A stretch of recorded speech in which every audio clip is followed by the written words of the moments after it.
طلب کا منہ تو کس قابل ہے یا غوث،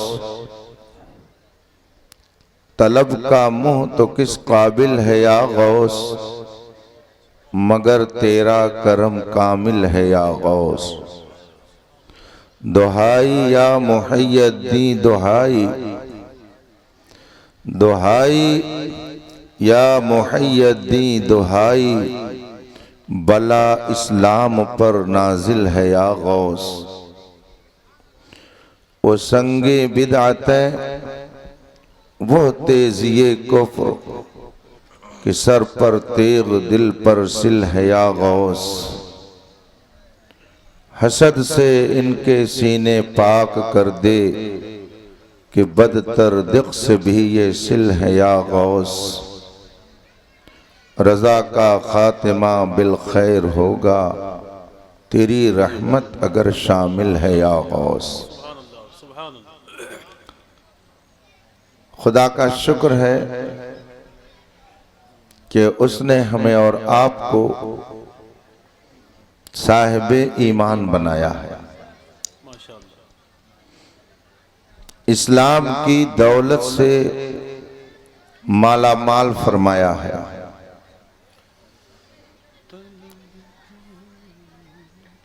اسلام میں کچھ چیزیں ماننے کی ہیں اور کچھ باتیں کچھ چیزیں کرنے کی ہیں۔ ماننا اور ہے، کرنا اور ہے، دونوں میں فرق ہوتا ہے۔ انسان پہلے کسی چیز کو مانتا ہے، پھر اس کے بعد میں کوئی کام کرتا ہے۔ جو آدمی بغیر مانے ہوئے کچھ کرتا ہے، اس کے کرنے کا کوئی اعتبار نہیں ہوتا ہے۔ بغیر مانے ہوئے کوئی نماز پڑھے، بغیر مانے ہوئے کوئی روزہ رکھے، تو اس کے روزے کا اور اس کی نماز کا خدا کی بارگاہ میں کوئی اعتبار نہیں۔ پہلے ماننا ہے اور پھر اس کے بعد میں کرنا ہے۔ ماننے کے لیے اللہ تبارک و تعالی نے دل و دماغ دیا ہے، اور کرنے کے لیے ہاتھ اور پیر اور دیگر اعضاء عطا کیے ہیں۔ ہاتھ اور پیر سے کیا جاتا ہے، دل و دماغ سے مانا جاتا ہے۔ ہاتھ اور پیر سے مانا نہیں جاتا۔ اسی لیے اگر کوئی بغیر سوچے سمجھے کچھ بول دے تو بڑے بوڑھے کہتے ہیں کہ پہلے سمجھ لو پھر بولو۔ تو سمجھنا اور ماننا پہلے ہوتا ہے، کرنا دھرنا بولنا بعد میں ہوتا ہے۔ اللہ تعالیٰ نے ماننے کے لیے دل و دماغ دیا ہے اور کرنے کے لیے دیگر اعضاء عطا کیے ہیں۔ انسان جب پیدا ہوتا ہے تو ایک مدت تک وہ کسی چیز کے ماننے کا مکلف نہیں ہوتا ہے، اور نہ ہی کسی چیز کے کرنے کا وہ مکلف ہوتا ہے۔ ایک مدت ایسی ہوتی ہے جس میں بندہ آزاد ہوتا ہے،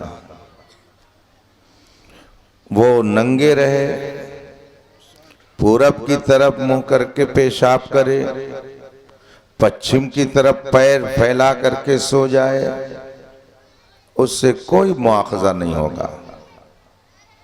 وہ کچھ بھی کرے، اس کے اوپر کوئی آرڈر لاگو نہیں ہوتا ہے۔ یہ عمر پیدائش سے لے کر 7 سال کے اندر تک کی ہوتی ہے۔ اس سے اس عمر کے اندر بچہ کسی چیز کا مکلف نہیں ہوتا، وہ آزاد ہوتا ہے۔ اس کے اوپر یہ لازم نہیں ہے کہ وہ پچھم کی طرف پیر کر کے نہ سوئے۔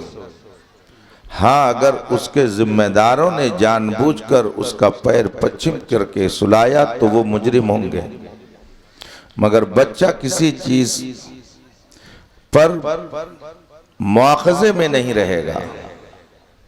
اور جب 7 سال کی عمر ہو گئی، اب خدا کی طرف سے اس کے اوپر آرڈر نافذ ہونا شروع ہو گیا۔ اس کے پہلے تک وہ آزاد رہا، اب اس مدت میں خود تو آزاد رہا، لیکن جس کی پرورش میں وہ بچہ ہے اس کی ذمہ داری تھی کہ وہ اس بچے کو صحیح راستے پر رکھے۔ بچہ اگر خود پچھم کی طرف پیر کر کے سو جائے تو اس سے کوئی مواخذہ نہیں ہوگا، اس کی پکڑ نہیں ہوگی، لیکن اگر ماں نے جان بوجھ کر پچھم کی طرف پیر کر کے اس کو سلا دیا تو ماں سے مواخذہ ہوگا۔ باپ نے اگر پچھم کی طرف منہ کر کے اسے پیشاب کرنے کے لیے بٹھا دیا تو بچے سے تو کوئی سوال و جواب نہیں ہوگا، لیکن باپ سے مواخذہ ہوگا۔ 7 سال تک بچے کی کرنی دھرنی سب اس کے ذمہ داروں کے اور اس کے ماں باپ کے کھاتے میں جاتی ہے۔ اللہ کے رسول صلی اللہ علیہ وسلم نے فرمایا، ما من مولود، نہیں ہے کوئی بچہ کی جو پیدا ہو، ما من مولود یولد، کوئی بچہ ایسا نہیں ہے کہ جو فطرت اسلام پر نہ پیدا ہو۔ ہر بچہ اپنے نیچر کے اعتبار سے، اپنی فطرت کے اعتبار سے، اپنی پیدائش کے اعتبار سے یولد علی فطرت الاسلام، وہ اسلام کی فطرت پر پیدا ہوتا ہے۔ اب اس کے ماں باپ، اللہ کے رسول فرماتے ہیں فَأَبْوَاهُ يُحَوِّدَانِهِ أَوْ يُنَصِّرَانِهِ أَوْ يُمَجِّسَانِهِ، اب اس کے ماں باپ چاہے تو اس کو یہودی بنائیں، چاہے تو اس کو نصرانی بنائیں، چاہے تو اس کو مجوسی بنائیں، بت پرست بنائیں، آگ کا پجاری بنائیں، اس کے ماں باپ جیسا چاہیں اس کو بنائیں، لیکن وہ آتا ہے اسلام کی فطرت لے کر۔ اللہ کے رسول نے فرمایا، فطرت اور نیچر کے مطابق جب کوئی کام ہوگا تو یاد رکھیے اس میں فساد اور بگاڑ نہیں آئے گا، اور اگر فطرت کے خلاف کام ہوا، نیچر کے خلاف کوئی عمل وجود میں آیا تو فتنہ اور فساد برپا ہوگا۔ اس کو آپ ایک مثال سے یوں سمجھ سکتے ہیں، کشتی بنانے والے نے کشتی بنائی ہے، اس کو ایجاد کیا روڈ پر چلنے کے لیے یا پانی پر چلنے کے لیے؟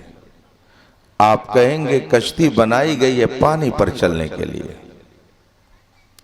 تو پانی پر چلانے کے لیے کشتی کو بنایا گیا، اس کا نیچر ہے، یہ گویا اس کی فطرت ہے۔ اور 4 ویلر کو بنایا گیا ہے خشکی پر چلانے کے لیے، روڈ پر چلانے کے لیے، تو روڈ پر چلنا یہ اس کا نیچر ہے۔ اب اگر اس نیچر کے خلاف ہوگا تو سدھار کبھی نہیں آ سکتا۔ اس نیچر کے خلاف کیا ہے؟ کشتی بنائی گئی تھی پانی پر چلانے کے لیے، اس کو آپ روڈ پر چلانے لگے۔ فور ویلر بنائی گئی تھی روڈ پر چلانے کے لیے، اسے آپ پانی میں چلانے لگے۔ بتائیے بگاڑ پیدا ہوگا کہ نہیں پیدا ہوگا؟ فطرت کے خلاف اگر آپ نے کیا تو بگاڑ پیدا ہوگا، اور اگر فطرت کے مطابق کام کریں گے تو بگاڑ نہیں پیدا ہوگا۔ کشتی بنائی گئی تھی پانی پر چلانے کے لیے، جب تک اس کو پانی پہ چلایا جائے گا وہ چلے گی، لیکن اگر آپ اس کو روڈ پر کھینچ کر کے چلائیں تو کچھ دور تک وہ جائے گی مگر ٹوٹ پھوٹ کر کے ختم ہو جائے گی۔ فور ویلر بنائی گئی تھی روڈ پر چلانے، آپ نے اسے پانی میں چلانا چاہا، خود بھی ڈوبے ہیں صنم، تم کو بھی لے ڈوبیں گے۔ جب فطرت کے مطابق کام کیا جاتا ہے تو فساد نہیں آتا، اور فطرت کے خلاف کام کیا جائے گا تو فساد پیدا ہوگا۔ اللہ کے رسول فرماتے ہیں کل مولود یولد علی الفطرہ، ہر پیدا ہونے والا اسلام کی فطرت پر پیدا ہوتا ہے۔ ہر پیدا ہونے والا اپنی پیدائش کے اعتبار سے خدا کے وجود کو تسلیم کر کے پیدا ہوتا ہے۔ ہر دنیا میں آنے والا اپنی فطرت کے اعتبار سے شرافت و پاکیزگی لے کر کے آتا ہے۔ اللہ کے رسول صلی اللہ علیہ وسلم نے قرآن کریم کا یہ فرمان سب تک پہنچا دیا ہے۔ قرآن میں فرمایا گیا لقد کرمنا بنی آدم، بلا شبہ ہم نے انسان کو کرامت و بزرگی دی ہے، اسے شرافت دی ہے، یہ اپنی فطرت کے اعتبار سے شریف ہے، یہ اپنی فطرت کے اعتبار سے قریب ہے، یہ اپنے نیچر کے اعتبار سے مسلمان ہے، یہ اپنی تخلیق کے اعتبار سے ایک خدا کو ماننے والا ہے، یہ اپنی پیدائش کے اعتبار سے بڑا نیک اور پرہیزگار ہے۔ اب ماں باپ کیا کرتے ہیں؟ میں نہیں کہتا، یہ میرے مصطفیٰ کا فرمان ہے۔ بڑی آسانی سے لوگ کہہ دیتے ہیں مولانا صاحب نے ماحول بگاڑ دیا، حافظ صاحب نے میرے بچے کو صحیح ڈھنگ سے پڑھایا نہیں، میرا لڑکا بگڑ گیا، میرا معاشرہ بگڑ گیا۔ آسانی کے ساتھ یہ جملے ادا کر دیے جاتے ہیں، مگر یہ جھوٹ ہے، یہ غلط ہے، یہ ناواقفیت ہے، یہ لا علمی ہے، یہ حماقت ہے، یہ جہالت و بے وقوفی ہے۔ رسول پاک فرماتے ہیں بچہ جو اچھی فطرت لے کر کے آتا ہے اس کے بگاڑنے میں سب سے پہلا رول اس کے ماں باپ کا ہوتا ہے، اس کے والدین کا ہوتا ہے۔ کل مولود یولد علی الفطرہ، ہر پیدا ہونے والا اسلام کی فطرت پر آتا ہے، ایک خدا کو وہاں سے مان کر آتا ہے، رسالت کی وہاں سے گواہی دے کر کے آتا ہے، شرافت و کرامت لے کر کے آتا ہے۔ اب اگر اس کے ماں باپ بگڑے ہوں گے تو وہ بھی بگڑ جائے گا۔ اس کے ماں باپ یا تو اس کو یہودی بنا دیں، اس کے ماں باپ یا تو اس کو مجوسی بنا دیں، اس کے ماں باپ یا تو اس کو عیسائی بنا دیں، تو رسول پاک فرماتے ہیں اس کی فطرت کو بگاڑنے میں سب سے پہلے ماں باپ کا رول ہوتا ہے۔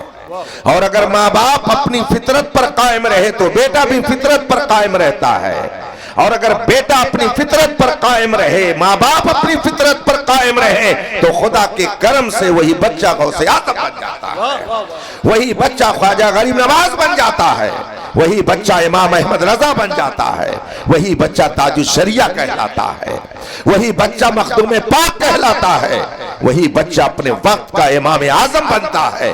اگر بچوں کی فطرت کو ماں باپ نے سنبھال کر رکھا اور ان کی فطرت کو بگڑنے نہیں دیا تو وہ بچہ معاشرے کے لیے بوجھ نہیں بنتا ہے بلکہ وہ معاشرے کی ضرورت بن جاتا ہے، وہ معاشرے کے کارآمد معاشرے کے لیے مفید بن جاتا ہے۔ اللہ کے رسول فرماتے ہیں ہر پیدا ہونے والا فطرت اسلام لے کر آتا ہے اور 7 سال تک اس کے ماں باپ کی ذمہ داری میں اس بچے کو ڈال دیا جاتا ہے، اور جب 7 سال کی عمر ہو گئی تو اب بچہ ماننے کے لیے مکلف بنا دیا گیا، اب اسے ماننا چاہیے۔ تو کیا ماننا چاہیے؟ وہ کیا مانے گا؟ اب تک اس کا مذہب وہی تھا جو اس کے ماں باپ کا مذہب تھا۔ علماء سے پوچھئے وہ بتائیں گے 7 سال کے پہلے جو بچے کی عمر ہے، اس عمر میں بچے کو کیا کہا جائے گا؟ اگر اس کے ماں باپ مومن ہیں تو بچہ مومن مانا جائے گا، اور اگر اس کے ماں باپ وہابی ہیں تو بچہ وہابی مانا جائے گا، اس کے ماں باپ رافضی ہیں تو بچہ رافضی مانا جائے گا، اس کے ماں باپ کسی اور مذہب کے ہیں تو بچہ بھی کسی اور مذہب کا مانا جائے گا، اور اگر اس کے ماں باپ صاحب ایمان ہے تو بچہ بھی صاحب ایمان مانا جائے گا۔ اور جب 7 سال کی عمر کا ہو گیا تو اب وہ خود کیا کہہ رہا ہے، وہ خود کیا کر رہا ہے، وہ خود کیا مان رہا ہے، اس کا اعتبار ہوگا۔ اب اس کے ماں باپ کے اوپر اس کی ذمہ داری نہیں رہ گئی، اب اسے ماننا ہے تو سب سے پہلے کیا ماننا ہے؟ اللہ کی طرف سے اس کے اوپر سب سے پہلا قانون یہ نافذ ہوگا کہ اسے یہ ماننا ہے کہ کائنات کا بنانے والا ایک ہے، اس دنیا کو چلانے والا ایک ہے۔ جب کچھ نہیں تھا وہ تھا، وہ ہمیشہ سے ہے اور ہمیشہ رہے گا، وہ ایک ہے، اس کے ساتھ کوئی دوسرا عبادت کے لائق نہیں ہے، اس کا کوئی شریک نہیں ہے۔ اسے عقیدہ توحید کہا جاتا ہے، یہ اسلام کا بنیادی عقیدہ ہے۔ بچہ جب 7 سال کا ہو گیا اب اس کے اوپر لازم ہے کہ وہ خدا کے وجود کو تسلیم کرے، ایک خدا کی عبادت کو مانے اور وہ یہ عقیدہ رکھے کہ لا الہ الا اللہ، خدا کے علاوہ کوئی معبود نہیں ہے، کوئی دوسرا عبادت کے لائق نہیں ہے۔ یہ عقیدہ توحید ہے، اس کا ماننا اس کے لیے لازم ہو گیا۔ اب اگر اس عقیدے کو نہیں مانے گا تو جس عقیدے پر جائے گا اس کو وہی کہا جائے گا، جس عقیدے کی طرف اپنے آپ کو لے جائے گا اسی زمرے میں اس کو داخل مانا جائے گا۔ بچے نے 7 سال تک آزادانہ زندگی گزاری، اس کے ماں باپ کے ذمہ تھا کہ اس کی دیکھ بھال کرتے، اور 7 سال کا جب ہوا تو عقیدہ توحید کا ماننا اس کے لیے لازم ہو گیا، اور اس کو یہ ماننا ضروری ہو گیا کہ کائنات میں جو کچھ ہوتا ہے سب خدا کرتا ہے، کائنات میں جس کو جو ملتا ہے سب خدا دیتا ہے، کائنات میں دکھ سکھ اگر کسی کے اوپر آتا ہے تو خدا کی طرف سے آتا ہے، اگر کسی کو نعمت ملتی ہے تو خدا کی طرف سے، اور اگر کسی کی نعمت چھنتی ہے تو خدا اپنی قدرت سے چھینتا ہے۔ قرآن کریم میں فرمایا گیا وَمَا بِكُم مِّن نِّعْمَةٍ فَمِنَ اللَّهِ، تمہیں جو بھی نعمت مل رہی ہے سب خدا کی طرف سے ہے۔ قرآن ارشاد فرماتا ہے مَا تَشَاءُونَ إِلَّا أَن يَشَاءَ اللَّهُ رَبُّ الْعَالَمِينَ، تم کچھ نہیں چاہتے بس وہی جو خدا چاہتا ہے۔ اس کا ارشاد ہے فَعَالٌ لِمَا يُرِيدُ، وہ جو چاہتا ہے کرتا ہے۔ کائنات مل کر کے اگر کسی ایک آدمی کے قتل کے لیے جمع ہو جائے، حضرت غوث پاک فرماتے ہیں گر جملہ جہاں بر قتل تو جمع شوند، اگر پوری دنیا تمہارے قتل کے لیے اکٹھا ہو جائے لیکن خدا اگر نہ چاہے تو ساری دنیا ذلیل ہو جائے گی اور تجھ کو اللہ عزت عطا کرے گا، تجھے کوئی مار نہیں سکتا ہے، تجھے کوئی قتل نہیں کر سکتا ہے۔ غوث اعظم فرماتے ہیں پوری دنیا تمہارے قتل پر جمع ہو جائے مت ڈر، خدا کی طرف توجہ کر، خدا تمہاری حفاظت فرمائے گا۔ یہ ہے عقیدہ توحید، یہ ہے عقیدہ توحید جو اسلام سب کو بتانے کے لیے آیا ہے۔ بچہ جب 7 سال کا ہو گیا اب اس کے اوپر لازم ہے کہ وہ عقیدہ توحید کو مانے، خدا کو وہ مانے، اور پھر خدا کو ماننے کے ساتھ ساتھ آگے یہ بھی عقیدہ رکھے کہ خدا کا پیغام لانے والے اس دنیا میں 1 لاکھ کم و بیش 2,24,000